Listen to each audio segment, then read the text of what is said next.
Peter's Garden Adventure, A Bunny's Tale. Once upon a time, in a cozy burrow beneath a big fir tree, there lived a family of fluffy rabbits. Mother Rabbit had 4 little bunnies: Flopsy, Mopsy, Cottontail, and Peter. Peter was the most curious and adventurous of them all, with bright eyes that sparkled with mischief. One sunny morning, Mother Rabbit gathered her little ones around her.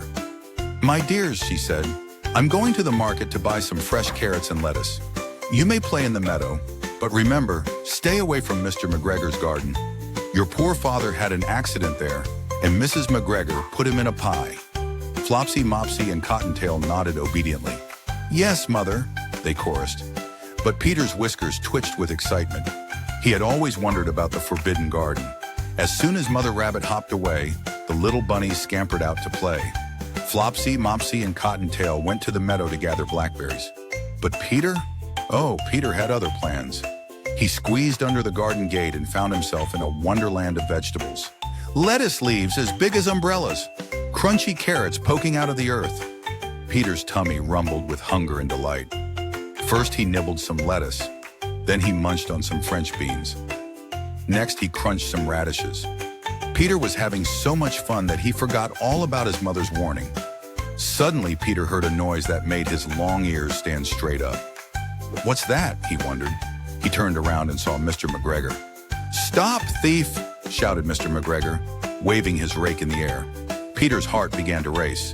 He dropped the carrot he was holding and ran as fast as his little legs could carry him.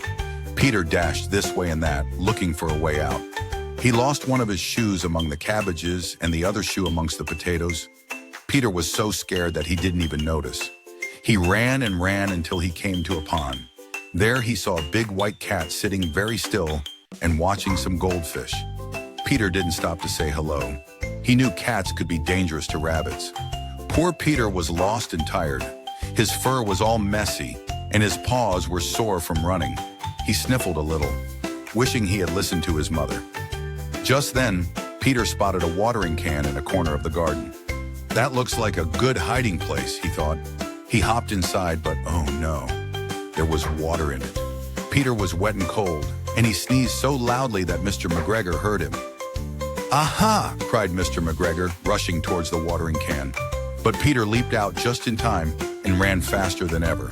He slipped under the gate and didn't stop running until he was safely back in the big fir tree. Peter was so tired that he flopped down on the soft sand of the rabbit hole. His mother was there wondering where he had been. "Peter," she said gently, "where are your shoes? And why is your nice, clean jacket all muddy?"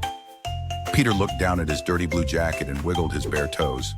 He felt very sorry for disobeying. Mother Rabbit could see that Peter had learned his lesson. She gave him a warm hug and said, "I think you've had quite an adventure today. How about some chamomile tea to calm your nerves?" Peter nodded gratefully. As he sipped his tea, Flopsy, Mopsy, and Cottontail told him about all the yummy blackberries they had gathered. Peter listened and thought about how much easier his day would have been if he had joined them instead. That night, as Mother Rabbit tucked her bunnies into bed, she asked, "What did we learn today?" Flopsy, Mopsy, and Cottontail said, "To always listen to you, Mother." Peter nodded in agreement, his eyes heavy with sleep. "That's right," Mother Rabbit smiled. "And remember, adventures are fun, but being safe is even more important." As Peter drifted off to sleep, he dreamed of playing safely in the meadow with his sisters, gathering berries and flowers. He decided that tomorrow he would join them and have a different kind of adventure, one that wouldn't get him into trouble. From that day on, Peter still loved adventures, but he learned to have them in safe places. He realized that sometimes the best adventures are the ones you share with your family and friends, right in your own backyard. And so, dear children, remember Peter Rabbit's tale. Listen to those who care about you, be careful where you wander, and know that the sweetest treats are often the ones you're allowed to have. The end.